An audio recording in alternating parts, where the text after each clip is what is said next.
Eu perdi a conta de quantas vezes eu falei. E falei ao vivo na Globo. A televisão brasileira existe com a importância que existe hoje por conta do Boni, da genialidade do Boni. Sem dúvida. Galvão Bueno fala sobre como as torcidas pegavam no pé dele. Rapaz, eu já fui tudo. Aí ao contrário, é corintiano. Eu já fui Palmeiras, já fui Corinthians, já fui São Paulo, eu já fui Santos. Galvão fala sobre Vini Júnior e o compara com o Ronaldo Fenômeno. O Vini Júnior tem que ficar com uma perna só em campo. Se a outra não puder tá mexendo, ele tem que ficar, porque de repente ele decide. Assim foi Ronaldo, né? E Galvão revela o que realmente acha do Vini Júnior, que saiu da Copa com o Brasil diante da Noruega. O Vinícius Júnior, porque Não esqueça de se inscrever no canal, ativar o sininho das notificações, deixar o seu gostei. Agora vamos pro corte. Quando eu fui lá no evento lá do lançamento do documentário, o cara me perguntou qual que era a tua narração que tinha a ver com o Flamengo, que tinha me marcado. E eu respondi pra ele, cara, acho que me marcaram do Galvão de verdade foram com a seleção. Porque,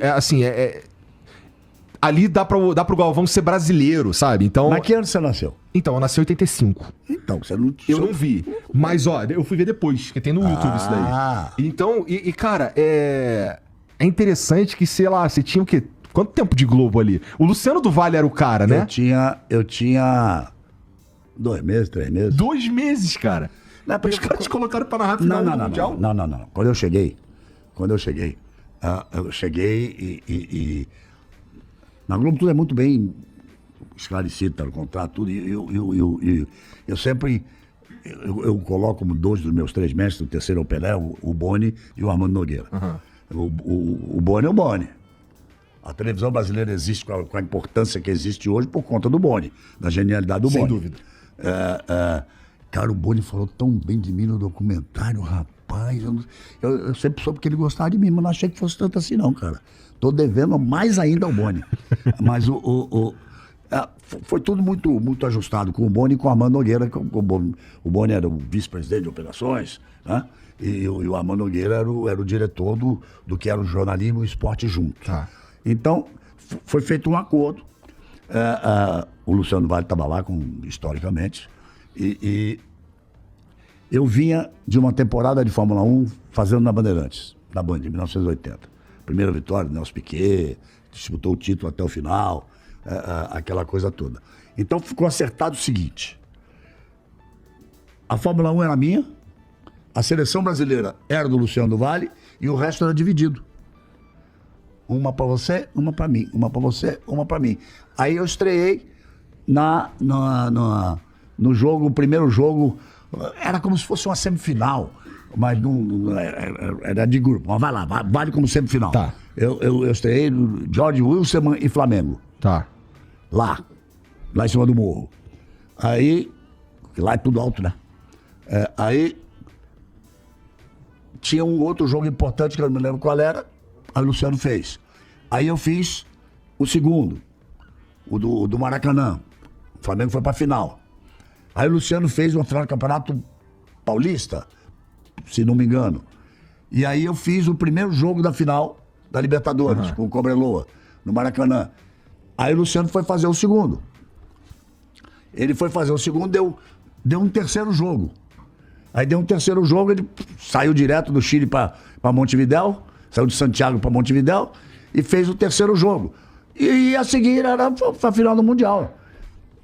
Deu uma sorte fodida, O Boni e o Armando né? acreditaram em mim, cara. E aí a coisa funcionou assim. Tanto que no ano seguinte, eu fiz a Fórmula 1 toda e ele fez a Copa do Mundo da seleção brasileira.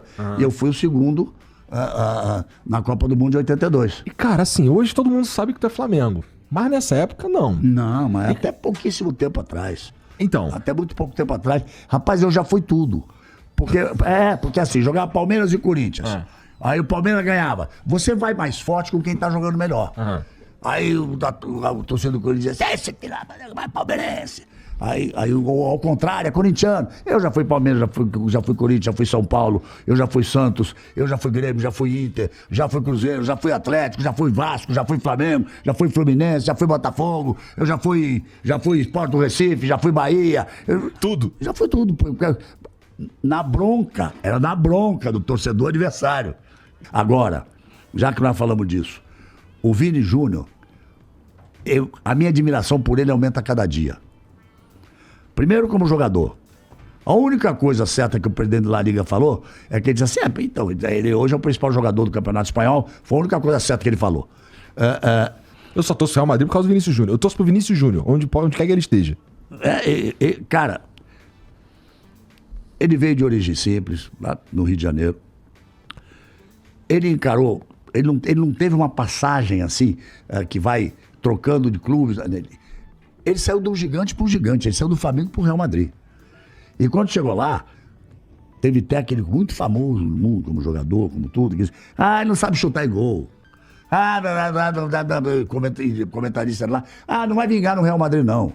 Então, primeiro é esse lado como jogador, a forma com que ele foi se impondo.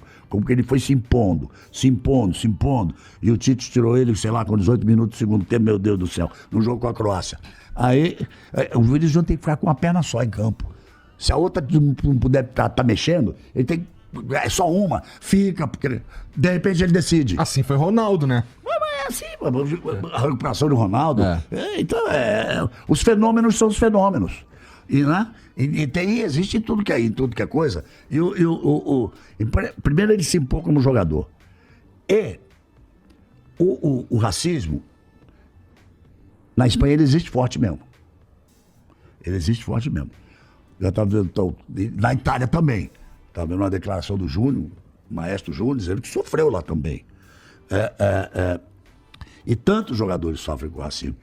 O Vini Júnior resolveu encarar. Então, além dele ser um grande jogador, ele tem uma personalidade muito forte. Essa é a parte que eu mais admiro do Vinícius Júnior. Ele mexeu com o mundo.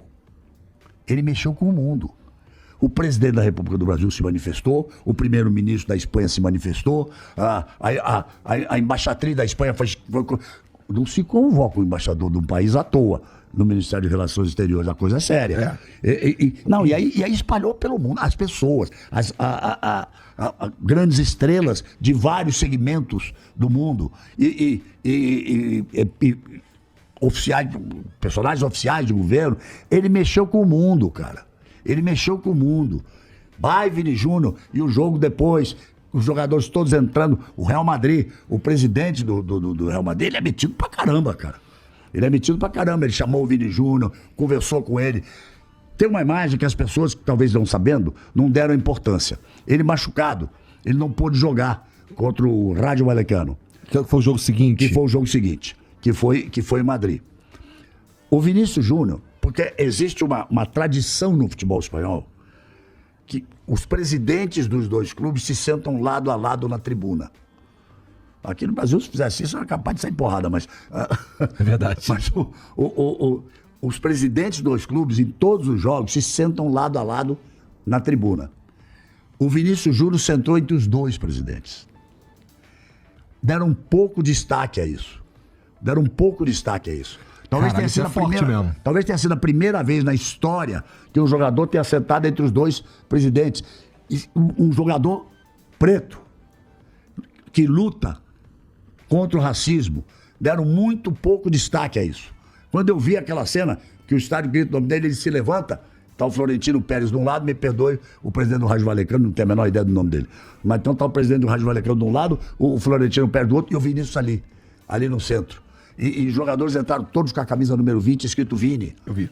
Então, sabe? E as manifestações pelo mundo inteiro. É bom que assim a gente sai um pouquinho do futebol, fala um pouquinho desse mundo de hoje. Você sabe, eu perdi a conta de quantas vezes eu falei, e falei ao vivo na Globo. Brasil e Estados Unidos têm dívidas impagáveis em função da escravidão. Brasil e Estados Unidos. Até onde foi, o que foi feito, como eram trazidos da África pelos europeus. Não sei nem como é que chama esses porra que trazer o navio. Tem um nome. É melhor não falar. Então eu falei várias vezes, Brasil e Estados Unidos, principalmente, tem uma dívida impagável. Sabe? Sem dúvida. E é preciso que quem tenha peso se manifeste de maneira forte. E o Vinícius Júnior mexeu com o mundo, cara. Ele mexeu com o mundo. Então, é a prova de que quando é uma grande causa, quando é uma coisa justa que precisa ser feita, quando aparece um grande personagem, envolve todo mundo. O moleque é foda. Não, esse moleque é muito grande, cara. Ele é foda mesmo. E, porra, assim, como eu tava te dizendo, o que eu mais eu admiro muito o futebol do Vinícius, mas, cara, a personalidade dele, a história dele é o que mais me pega. Eu lembro de uma entrevista que estavam perguntando pra ele qual era o sonho dele, ele tava falando que era que a galera lá de São Gonçalo, que é de onde ele vem, consiga estudar, sabe? Ele tá trabalhando nisso, cara. Sim, ele tá trabalhando nisso. Ele tá trabalhando eu acho, nisso. porra, fantástico. A gente conversou com um dos caras que é... E o presidente da liga não sabe. E o cara que fala bobagem, o repórter que perguntou a ele se ele ia pedir desculpas porque ele fez sinal de 2 quando foi expulso, dizendo que o Valência tava correndo risco de cair pra segunda divisão. O repórter idiota, imbecil, quadrúpede, perguntou a ele se ele não ia pedir desculpas pelo gesto que fez. Tem cabimento uma coisa dessa? Nenhum. O Galvão admira muito o Vini Júnior, mas como ele mesmo disse nessa entrevista, mesmo se o Vini machucar uma perna, ele tem que ficar em campo, porque às vezes resolve a situação com a outra perna. Infelizmente, contra a Noruega, ele estava com as 2 pernas e não resolveu nada. Fazer o que? Acontece, né? Muito obrigado por ter ficado comigo até o final desse vídeo. Não esqueça de se inscrever no canal, ativar o sininho das notificações e deixar o seu gostei. Todo dia tem um corte novo pra você. Dá uma olhada no canal, tem muita coisa legal já. Até amanhã.